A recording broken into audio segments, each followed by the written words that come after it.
अब हामीले क्लास 10 को फंक्शन रिलेसन क्लास 10 को रिलेसन र फंक्शन च्याप्टरबाट एउटा क्वेशन लिएको छु। एससी को लागि इम्पोर्टेन्ट क्वेशन हो। यस क्वेशनमा हामीले यो जुन क्वेशनको रूप फर्म छ नि function of 3x minus 5 equal to 6x minus 13, इसमा function को रूप एफएक्स पता लगाउनु पर्ने। हामीले f 3x minus 5 बाट कसरी एफएक्स पता लगाउने भन्ने कुरा जुन छ नि म सिक्छौं क्वेशनमा। यो दुईटा मेथडबाट हामी जान्छौं।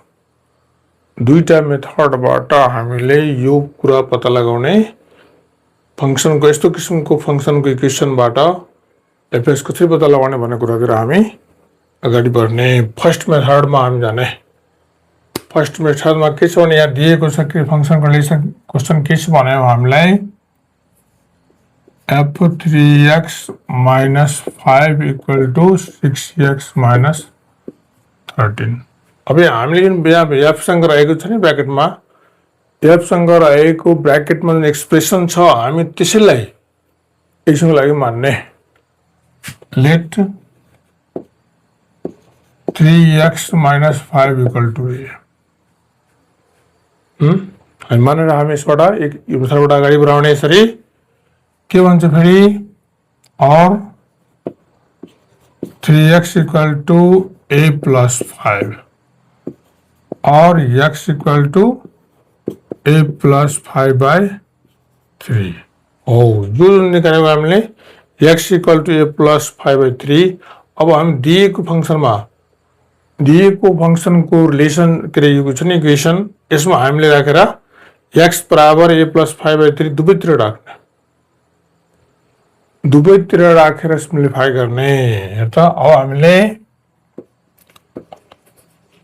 नाउ f के लेख्ने 3 into a plus 5 by 3 minus 5 x बराबर को क्वान्टिटी निकालेको दुवैतिर राख्नु पर्यो। अब हामीले 6 into a plus 5 by 3 minus 13।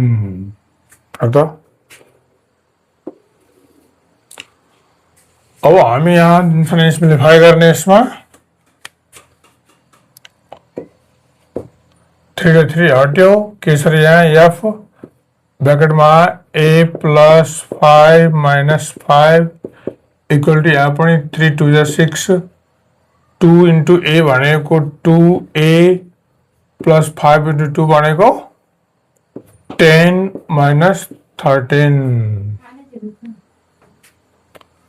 अब हामीले यहाँ जुन छ नि यसलाई यसरी 2 ले मल्टिप्लाई गर्नु पर्यो दुईटैमा अनि त्यहाँबाट सिम्प्लिफाई गर्दा यसरी आएको छ। अब हामी यसमा जोड घटाउ देखिन्छ त्यो गर्ने। f सँग के छ रे 5 5 हट्यो a बाँकी बच्यो यहाँ 2a अब हेर्दा प्लस 10 र माइनस 13 मा यहाँ साइन डिफरेन्स छ सब्ट्र्याक्सन हुन्छ नि -3। यो जुन आएको छ नि यहाँ f a इक्वल टु -3 हो यही जुन छ नि फंक्शनको रूप हो। अब हामी a को ठाउँमा सब्स्टिट्युट गरिदिने। a को ठाउँमा हामीले x राखेर हेर्दा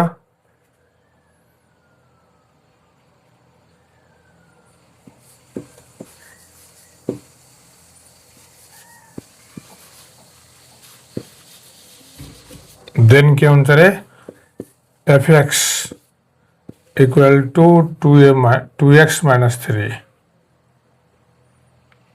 2x minus 3 यही हो। यसरी हामीले फंक्शनको इक्वेसन पत्ता लगाउने एउटा तरिका हामी यो किसिमबाट जाने। ब्र्याकेटमा के दिएको छ त्यसको बराबर हामीले मान्ने जुसुकै फर्म होस् त्यसैबाट हामीले x बराबरको क्वान्टिटी निकाल्ने र त्यो x बराबरको क्वान्टिटीलाई हामीले त्यही दिएको फंक्शनको दुवैतिर x को ठाउँमा राख्ने।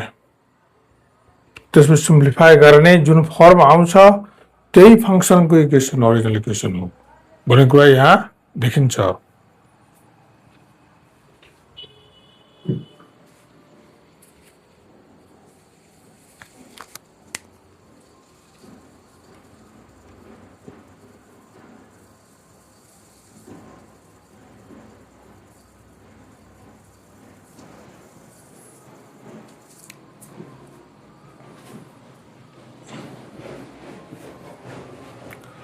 એટલે हामी 2x - 3 यसरी क्लियर गरेर लेख्ने।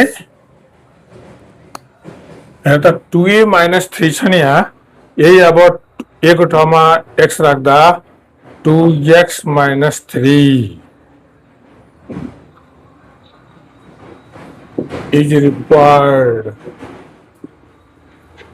required function। एउटा मेथड युज छ हाम्रो। अब अर्को मेथड फेरि के छ भने नेक्स्ट सेकेन्ड मेथड।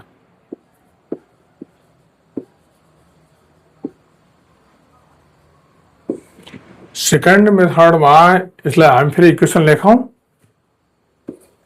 के छ भने f3x - 5 = 6x - 13। अब यहाँ पनि हामीले के लेख्नु, यहाँ पनि हामीले के गर्ने त, यहाँ पनि मानेर जाँदा सजिलो हुन्छ, किनभने विद्यार्थीलाई यहाँ x को ठाउँमा राख्नुपर्ने। के राख्ने त अब यसलाई यहाँ यो कोफिसिएन्टलाई हटाउन x को ठाउँमा 3 लाई हटाएपछि त x बाँकी रहन्छ नि, अनि x बाँकी रहन्छ भने अनि फेरि त्यसैबाट त fx पत्ता लाग्छ नि। त्यो fx बनाउनको लागि अब हामीले यहाँ के छ भने लेट हेर त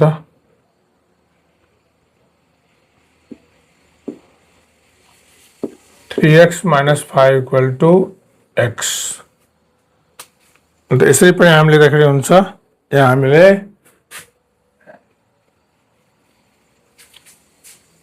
हामीले के गर्ने रे,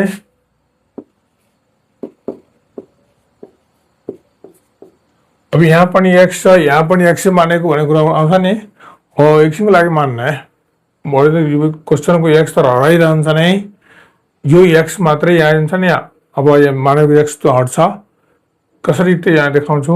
अरू माने पनि हुन्थ्यो, तर पनि यहाँ मैले यसरी भन्न खोजेको के हुन्छ रे, यहाँ हाम्रो त x + 5 = 3x अनि यहाँ पनि के हुन्छ x बराबर यसलाई पारे भने के हुन्छ रे, x बराबर x + 5/3 हो। x बराबर x + 5/3 जुन आएको छ नि, हो यही रूप छ नि यहाँ।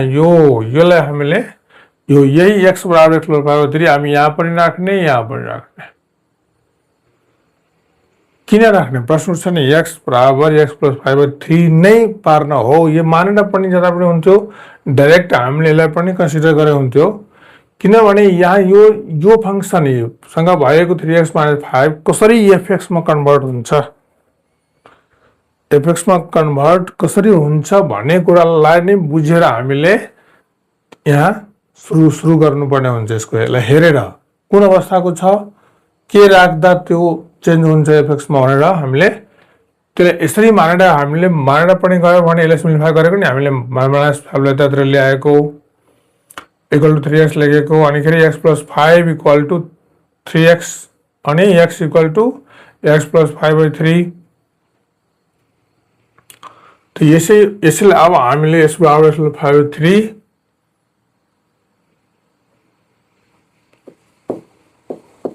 लाई राख्दा हेर्दा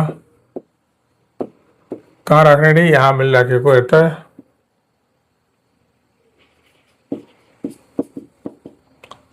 f सँग के राख्ने 3 × x + 5/3 - 5 दुवैतिर राख्नु पर्यो इक्वेसनमा। राखेको हामीले x बराबर यो कुरालाई, अनि अर्कोतिर पनि 6 × त्यहाँ a बराबर यहाँ x बराबर मानेको उस्तै फर्म आउँछ, डाइरेक्टली लेख्दै पनि हुन्थ्यो 6 ×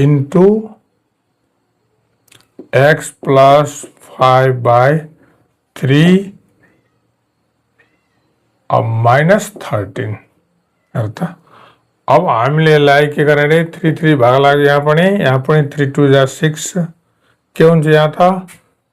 अब हामीले यहाँ f सँग x + 5 - 5 3 2 = 2 ले मल्टिप्लाई गरिदिने 2x + 10 - 13 अघि जस्तै हुन गयो, यो पनि 5 र 5 घटेर गयो। fx = 2x माइनस 3 यो त डाइरेक्टै हामीले यहाँ x मा आयो त यस किसिमबाट पनि फंक्सन इक्वेसन यस्तो किसिमको फंक्सनबाट हामी फंक्सनको ओरिजिनल इक्वेसन पत्ता लगाउन सक्छौं।